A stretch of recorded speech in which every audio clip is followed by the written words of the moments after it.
بسم اللہ الرحمن الرحیم۔ السلام علیکم ورحمۃ اللہ وبرکاتہ۔ امید ہے تمام ناظرین خیر و عافیت سے ہوں گے۔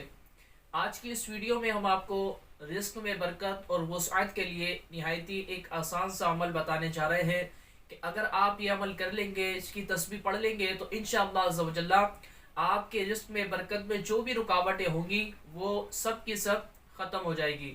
نہایتی آسان سا عمل ہے، یہ یقین کامل کے ساتھ اگر کریں گے انشاءاللہ اس سے ضرور آپ کو فائدہ ہوگا۔ ویڈیو کو مکمل دیکھیے گا، چینل پر نئے اس کو سبسکرائب کر بیل آئیکن پر کلک کر دیں۔ انشاءاللہ اس طرح کی انفارمیٹیو ویڈیوز آپ تک پہنچتی رہے گی۔ ویڈیو پسند آئے تو اس کو لائک کر کے اس کو شیئر بھی کر دیجیے۔ تو آپ کو عمل یہ کرنا ہے کہ آپ نے 111 مرتبہ یا غنیو پڑھنا ہے اور ایک تسبیح آپ نے یا فتاحو کی پڑھ لی ہے۔ اول آخر 11 مرتبہ آپ نے درود ابراہیم پڑھ لینا ہے اور یہ عمل آپ نے رات سونے سے قبل کرنا ہے۔